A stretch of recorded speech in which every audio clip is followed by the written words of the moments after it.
बाबा साहब भीमराव अंबेडकर के परिनिर्वाण दिवस पर लखनऊ के इंदिरा गांधी प्रतिष्ठान में एक कार्यक्रम होना था, जहां सपा सुप्रीमो अखिलेश यादव पहुंचने वाले थे, लेकिन अब उस कार्यक्रम की परमिशन प्रशासन ने कैंसिल कर दी है। हमारे साथ सपा के वरिष्ठ नेता चौधरी लौटरराम निषाद जी हैं। इनसे जानेंगे कि क्या मामला है और आखिर बाबा साहब के परिनिर्वाण दिवस मनाने से क्यों रोका जा रहा है आप लोगों को। देखिए, समाजवादी पार्टी ने जो पीडीए का फार्मूला दिया था, लोकसभा चुनाव में दलित वर्ग के लोग लोकतंत्र, संविधान और आरक्षण को बचाने के मुद्दे पर समाजवादी पार्टी के पक्ष में भरपूर जो है मतदान करने का काम किया। ये भारतीय जनता पार्टी इतना बौखलाई है, वह नहीं चाहती कि दलित वोटों का जो है कि झुकाव और ध्रुवीकरण समाजवादी पार्टी के पक्ष में हो। 69वें परिनिर्वाण दिवस के अवसर पर इंदिरा गांधी प्रतिष्ठान में पैसा भी जमा हो गया 4,31,000, जो कि लखनऊ विकास प्राधिकरण के खाते में। लेकिन एसपी और एसएसपी ने योगी आदित्यनाथ की सरकार के इशारे पर जो है माननीय अखिलेश यादव जी को मुख्य अतिथि के रूप में उस कार्यक्रम में जाना था। परमिशन को कल शाम को जो है कि रद्द करने की जो है कि घोषणा की। तो ये बाबा साहेब भीमराव अंबेडकर के शुरू से ही जो है विरोधी रहे। मैं बता दूं कि 1946 में जब संविधान सभा का गठन होने वाला था, उसका चुनाव हो रहा था, यही आरएसएस के लोगों ने कहा था कि सारे खिड़की दरवाजे बंद कर देंगे, अंबेडकर को जो है संविधान सभा में नहीं जाने देंगे। और बाबा साहेब भीमराव अंबेडकर चुनाव लड़े, चुनाव हार गए। तब निषाद वंश में पैदा डॉक्टर जोगेंद्र नाथ मंडल, जो पाकिस्तान का संविधान लिखे, बहुत बड़े विद्वान आदमी और दार्शनिक थे, खुलना और जयसोर 2 सीटों से संविधान सभा का चुनाव जीते थे। उन्होंने अंबेडकर जी के यहाँ संदेश भेजा कि अंबेडकर, जहाँ आप पैदा हुए हो, जहाँ के मुक्ति का आंदोलन चला रहे हो, वहाँ के लोग आपके साथ धोखाधड़ी किए हैं। आइए, मैं अपनी सीट खाली करके आपको चुनाव लड़ाता हूँ। और बाबा साहेब के लिए अपनी एक सीट खाली करके चुनाव भी बाबा साहेब को लड़ा कर जिताए। और मुस्लिम अभी क्या दिक्कत है इन लोगों को बाबा साहब से? देखिए, एक किस्सा कहा जाता, हम लोग बचपन में देखते थे कि जब बकरे की बलि चढ़ाना होता था तो उसे नहला धुला कर माला फूल पहना करके खूब मेवा और चना खिलाया जाता था, बाद में हलाल कर दिया जाता था। तो ये बाबा साहेब के नाम पर जो देखिएगा कल ढोंग और प्रपंच करेंगे, जिनका ये कभी विरोध करते थे। सरदार वल्लभ भाई पटेल का नाम ले लीजिए आरएसएस वालों के यहाँ, तो वह उनके मुंह से गाली निकलती थी, नाक भाव सिकोड़ने लगते थे, अंबेडकर को जो है कि अछूत समझते थे। आज दलित वर्ग को लुभाने के लिए बाबा साहेब भीमराव अंबेडकर की जयंती और पुण्यतिथि मनाते हैं। सरदार वल्लभ भाई पटेल के नाम पर रन फॉर यूनिटी चलाते हैं। सरदार वल्लभ भाई पटेल एकता यात्रा आपको भी मनाने दे, दिक्कत क्या है? देखिए, भारतीय जनता पार्टी यह नहीं चाहती कि दलित वर्ग जो है कि समाजवादी पार्टी की तरफ आए। लेकिन एक बात मैं बता दूं, गेंद को जितना ही दबाया जाता है वह उतना ही उछाल मारा जाता है। भारतीय जनता पार्टी ने जो षड्यंत्र किया बाबा साहेब भीमराव अंबेडकर के परिनिर्वाण दिवस को मनाने से रोकने का, तो दलित वर्ग जो है कि बहुत समझदार है और वह जान रहा है कि आज जो लोकतंत्र और संविधान को बचाने की सबसे बड़ी अगर किसी के कंधे पर जिम्मेदारी है तो पीडीए महानायक अखिलेश यादव जी के हाथों में है। और भारतीय जनता पार्टी चाहती है कि दलित वर्ग जो है बसपा की तरह गोलबंद हो। मैं 9 अक्टूबर का दिन याद कर लीजिएगा, मैं तो आजमगढ़ से बलिया से आ रहा था। हजारों रोडवेज की बसें जो है मानवर कांसी राम जी की पुण्यतिथि के लिए जो बसपा ने कार्यक्रम रखा था रमाबाई पार्क में, हजारों रोडवेज की बसें सरकार ने लगाया। पूरा टोल टैक्स जो है कि फ्री करने का काम किया।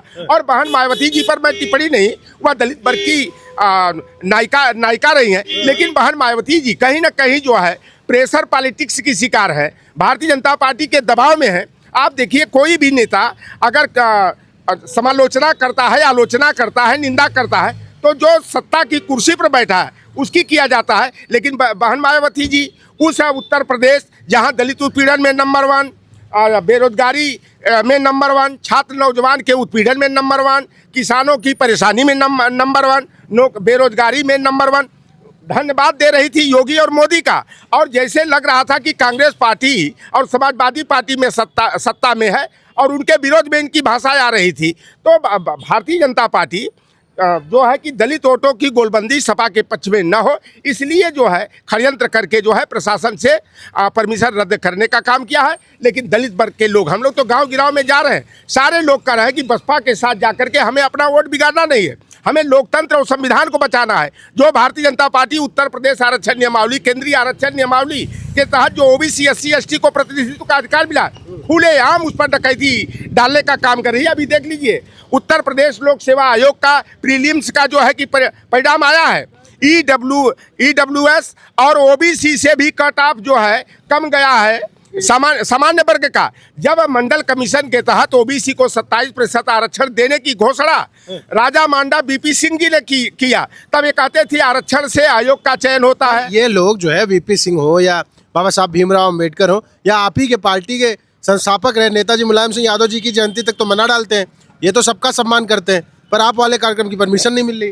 देखिए, भारतीय जनता पार्टी कहा ना कि ये बाबा साहेब भीमराव अंबेडकर से परहेज करती है, बौखलाई हुई है। इतना प्रेम करती है। अरे प्रेम नहीं है, मैं पहले ने कह दिया ना कि बकरे को हलाल करने से पहले उसे नवा धुला के माला फूल पहनाया जाता है। तो आप नहीं देखे कि जब सेंट्रल विस्टा बना, बाबा साहेब भीमराव अंबेडकर की वहाँ प्रतिमा नहीं लगाई गई। राष्ट्रीय प्रतीक अशोक स्तंभ है, उसके स्थान पर दंड का प्रतीक, राजदंड का प्रतीक सिंबल को स्थापित कर दिया गया। तो यह समझ सकते हैं। और ऐसी तिथि उद्घाटन किया, माफी वीर जो अंग्रेजों से 6 बार लिखित में माफी मांगने का काम किया। जब भारत के ICS अधिकारी को 40 रुपया मासिक वेतन मिलता था, तो माफी वीर को 60 रुपया पेंशन दी जाती थी। और माफी वीर का जो जन्मदिन था 28 मई, उसी दिन जो है कि वहाँ पर जो है सेंगोल को स्थापित करके संकेत दे दिया गया कि अब भारतीय जनता पार्टी की सरकार RSS के इशारे पर संविधान की जगह OBC, SC, ST, माइनॉरिटी और महिला विरोधी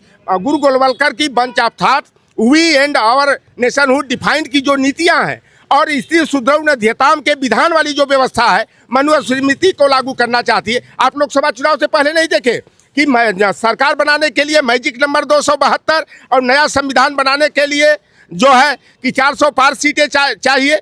और हमारे दलित वर्ग के लोगों ने संविधान बचाने के मुद्दे पर इंडिया गठबंधन का साथ दिया। और जो भारतीय जनता पार्टी दावा करती थी 80 में 80 का, 80 में 79 और 78 का, सारे दावे फेल हुए। और हमारे कल क्या करेंगे? कल जो है कि हर जिला मुख्यालय पर जो हमारे नोटिस जारी की गई है बाबा साहब और लखनऊ में कैसे प्रदेश कार्यालय पर मनाएंगे। उसके बाहर जो उतना बड़ा कार्यक्रम कहाँ मैनेज हो पाएगा? अब जब हुआ न बड़ा होगा छोटा होगा। अरे देखो, बाबा साहेब भीमराव अंबेडकर हमारे बहुजन वर्ग के दिल में बसे हुए हैं, हमारे दिल से निकाल लेंगे का? तो हम लोग जो है कि अम्बेडकरवादी हैं, मंडलवादी है, कर्पूरीवादी है, साहूवादी हैं।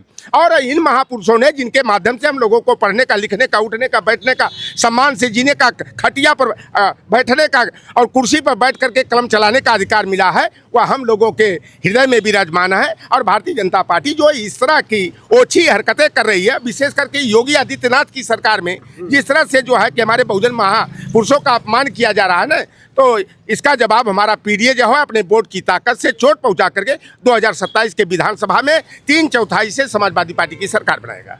ठीक है, तो ये हमारे साथ चौधरी लोटराम निषाद जी हैं, कह रहे हैं कि बाबा साहब भीमराव अंबेडकर का अपमान कर रही है भारतीय जनता पार्टी। बकरे को हलाल करने से पहले फूलमाला पहनाई जाती है, इसीलिए वो बाबा साहब और संविधान से अपना प्रेम दिखाते हैं। लेकिन सच ये है कि इनके मन में बाबा साहब को लेकर ढेर सारी कड़वाहट भरी हुई है। हकीकत क्या है, आप हमारे कमेंट बॉक्स में जरूर बताइएगा। धन्यवाद।